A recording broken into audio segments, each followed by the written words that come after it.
You know, at first I actually hadn't considered making a review of this aircraft model, but then you guys asked me if I was going to make a review, so I took another look at it, and after seeing that I could get it for a very good price at the FMB shop, a link to that in the description below, I decided that it could actually be worth taking a closer look at.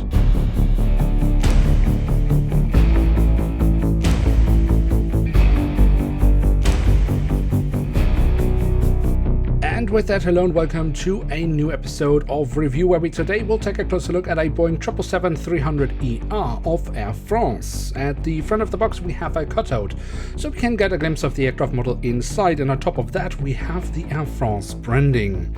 The backside of the box, well, I don't really need to say much about that, do I? I mean, lackluster is, I think, the most positive I can come up with in describing what this looks like.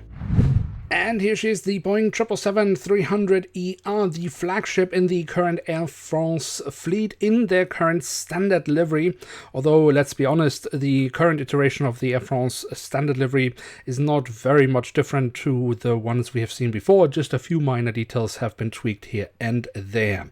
But as I said in the beginning of the video, originally I actually hadn't planned on getting this aircraft model. But when taking a closer look, I did see a little bit of potential. But was I right with that assumption, or have I wasted my money? Well, the best way to find out is by taking a closer look at the aircraft model itself, starting over the tail section, where we on the vertical stabilizer have the Air France branding, and incorporated into the thick blue line we have the flag of the European Union.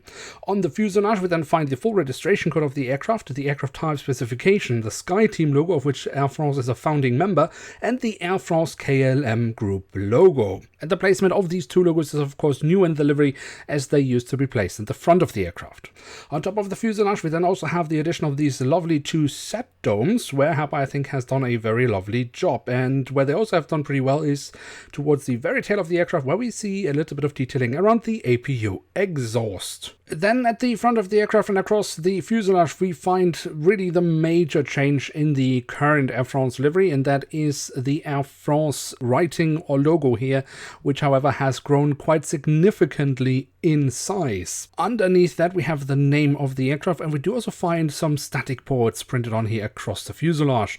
Next to the front cabin door we then also have a little logo, which I believe is like an indication of Wi-Fi, and again a SkyTeam logo. Just behind the cockpit windows we then have yet another Air France logo, and that leads us of course to the cockpit section itself, which consists of, well, the cockpit windows and the window wipers that have been printed on. Then we can move on to the engine nacelles. They have been kept in all white, just as most of the fuselage, but do again carry the Air France logo and have some safety relevant markings printed on, as well as the silver leading edge. Overall, I think that looks pretty decent when it comes to the print. Also, the physical detailing is quite nice. Of course, there's a minor issue with the engines themselves, but I will talk about that later in the video. Then on the fuselage, just above the wings, we have the emergency exit printed on, and that leads us straight to the wings, which we should definitely also take a closer look at. Starting off with the top side, where we have the different flap slats and spoilers carved out very nicely. We have the markings for the emergency exit and this thick black line, which is a visual indication for the pilots as to the outer edges of the main landing gear. And also the underside of the wings offers us some lovely physical detailing, and also the full registration code of the aircraft has been printed on once more. And that leads us to the main landing gear underneath the wings, which I think looks really awesome. And also the front landing gear is looking pretty decent, although it is very fragile, a warning here, and of course is missing some print details. And then last but not least, we do also have the doors to the cargo compartments printed on here at the back of the aircraft and here at the front of the aircraft. So there we have it, the Boeing 777-300ER in the current standard livery of Air France from Herpa Wings and scale 1 to 500. And what can we say about this aircraft model? Now, the way I see it, the aircraft model has two minor issues. For the first one, you really have to be very pedantic, because there's a tiny little gap between the horizontal stabilizer and the fuselage on one side where it is visible. But this is not some systemic issue. It will probably only affect this one aircraft model or a few in the entire production batch. The second issue is, however, a more systemic issue with Herpa Wings, as it affects all 777s from Herpa Wings in scale 500, and that is the fact that the engines are not shaped entirely correctly. They still look great, so that's a good thing, but they are just not shaped correctly. But having mentioned these two very minor issues, I think this is a very, very good aircraft model from Herpa Wings. And that says a lot, because we have an aircraft model here in front of us with a livery that is predominantly white, and especially with these larger aircraft types, that can often end up kind of looking very empty.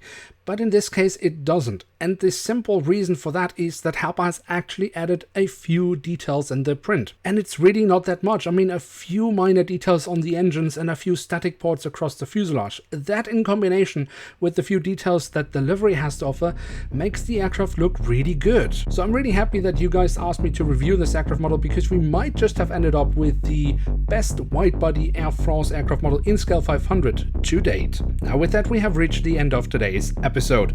If you have enjoyed this video, then why not leave a like? That would be very much appreciated. And of course, if you are new around here, why not hit subscribe? That would be absolutely awesome. With that, I'd like to say thank you very much for watching. Hope to see you soon again. I'm checking out, and bye.